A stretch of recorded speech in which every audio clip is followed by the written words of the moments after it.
जय हिंद दोस्तों, आपका MS चौहान। आप देख रहे हैं अपना फेविगन चैनल। दोस्तों, क्वेश्चन काफ़ी लोगों का है कि उनका कहना था कि जो कलर कपड़ों को वॉशिंग के बाद उनको न्यूट्रल करने के लिए हम एसिटिक एसिड यानी सिरके का जो तेजाब यूज़ करते हैं, विनेगर यूज़ करते हैं, तो वाइट कपड़ों के लिए कौन सा केमिकल है कि उसको न्यूट्रल किया जाए। तो दोस्तों, मैथ आंसर की नहीं होती, क्वेश्चन की होती है। जब हम कोई एक्सपेरिमेंट करते हैं, कोई जनूनी या कोई इस टाइप का काम करते हैं, तो हमें उत्तर तो हमारे पास होते हैं, हमें क्वेश्चन यानी उसके प्रश्न की आवश्यकता होती है कि हमें ऐसे प्रश्न मिले कि उसका उत्तर खोजा जाए।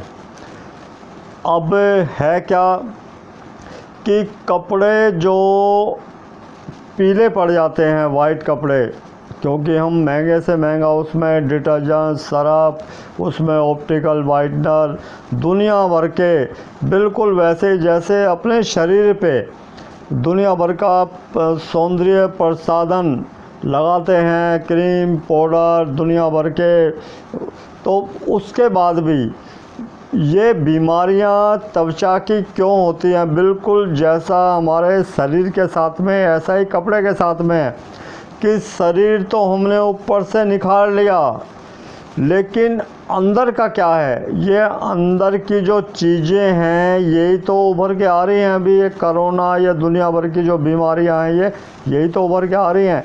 तो हमें क्या है कि उसके जड़ में जाना है, किसी भी समस्या के जड़ में जाके देखना है कि ये प्रॉब्लम होती क्यों है। तो हम कोई एसिटिक एसिड जैसे यूज़ करते हैं कलर कपड़े पे, उससे क्या है कि एक तो कपड़े का कलर बिल्कुल नया बना रहता है, चमकदार बना रहता है, दूसरा कपड़े के ऊपर शाइनिंग आती है, तीसरा कपड़ा कीटाणु रहित होता है, चौथा कपड़ा उसकी जो हैंड फील है, उसका जो छूने से, उसको पहनने से जो आनंद मिलता है, जो फील होती है, वो है। तो ये सारी चीज़ें कि कपड़ा गंदा क्यों हो जाता है, मैला क्यों हो जाता है और इस टाइप का पुराना क्यों हो जाता है, वो इसलिए होता है कि हम उसकी देखभाल नहीं करते, रख रखाव सही ढंग से नहीं करते। उसी तरह वाइट कपड़ा पीला क्यों हो जाता है।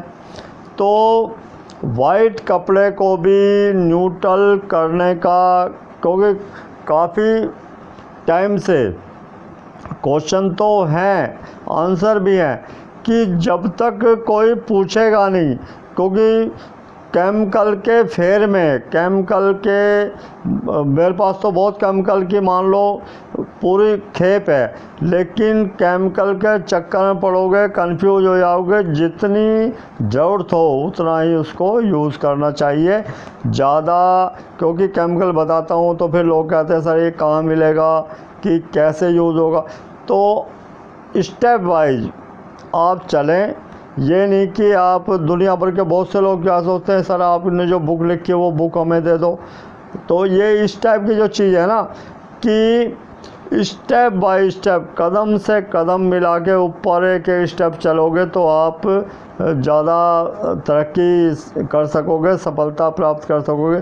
तो उसके लिए क्या है कि वाइट कपड़े को आपको अगर मान लो न्यूट्रल करना, तो उसके लिए केमिकल है योगा सिट PD, यानी YOGACID, और इसमें फिर PD यानी योगा सिट PD। ये केमिकल है कि वॉश करने के बाद वाइट कपड़े को, इससे हम इसको न्यूट्रल कर सकते हैं। उसी तरह कपड़े को अगर हमें बिल्कुल फिक्स करना, किसी कलर का कपड़ा मान लो ज़्यादा लूज़ है तो उसको फिक्स करना, तो उसके लिए हम इंडोफिक्स NP यानी NIDOFIX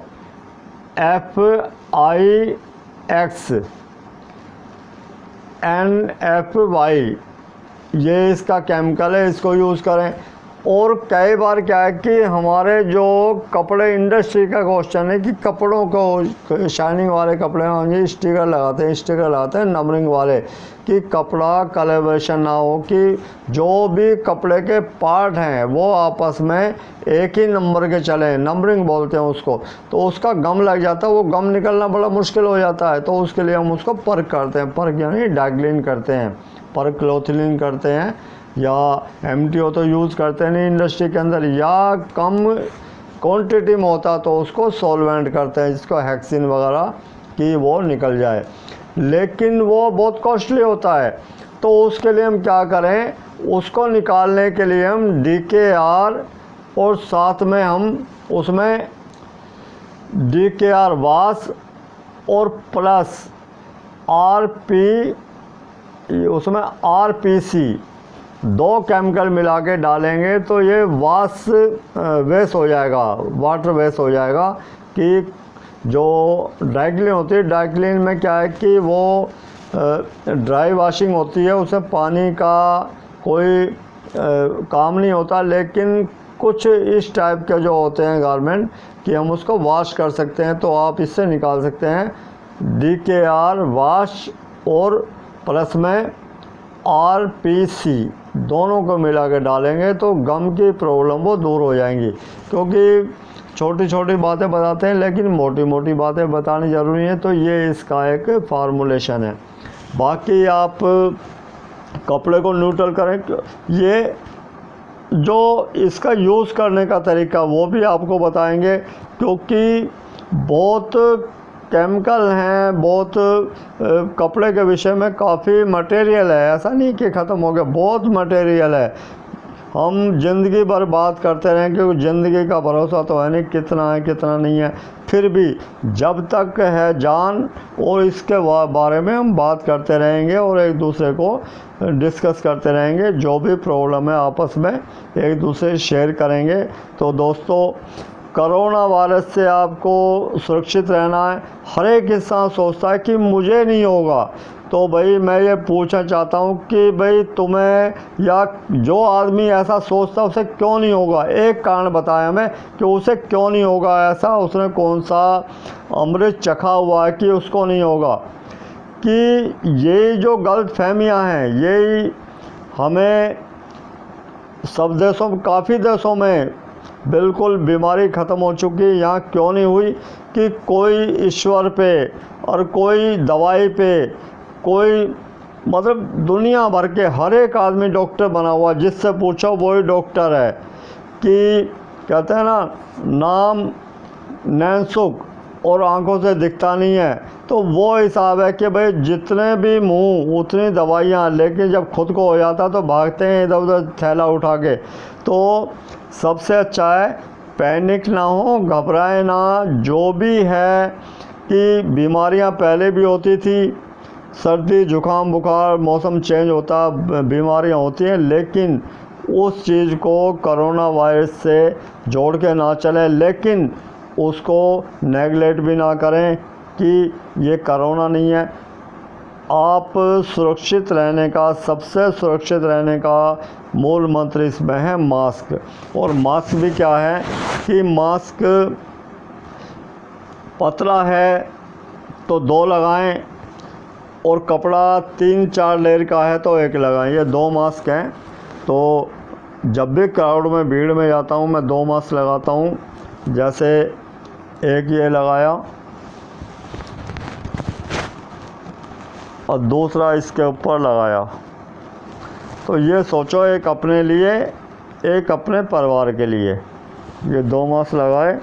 तो ये कि मास्क का मतलब ये नहीं कि उसको ऐसे नाक पे कर लिया, ऐसे बिल्कुल सुरक्षित रखना है, बिल्कुल ढका हुआ चारों तरफ से, आगे पीछे से बिल्कुल ढका हुआ। ये नहीं कि किसी से बचने के लिए, चालान से बचने के लिए, डंडों से बचने के लिए। वो जो डंडा लगेगा उसकी आवाज़ नहीं होती और कोई बचाने वाला भी नहीं मिलता, क्योंकि ये बीमारी ऐसी है कि जो अपने हैं अपने भी भागने लगते हैं। तो दोस्तों, सुरक्षा करें अपनी, आपकी सुरक्षा आपके हाथ में है। बाकी आप सब समझदार हैं। गर्म पानी पीते रहें, और ऐसा भी करना पी के उबलता हुआ पी लें। यानी आपको ठंडी चीज़ें यूज़ नहीं करनी, और ज़्यादातर जो बाहर की चीज़ें हैं वो नहीं खानी, रात की बासी चीज़ें नहीं खानी। जो भी खाएं गरम करके खाएं, क्योंकि सबके चूल्हे मिट्टी के, बाकी रुपया पैसा धन दौलत ये सब रखा रह जाएगा अगर आप इसकी चपेट में आ गए। तो दोस्तों कपड़े का विषय यूँ ही निरंतर चलता रहेगा। मिलते हैं दोस्तों ब्रेक के बाद। जय हिंद, जय भारत।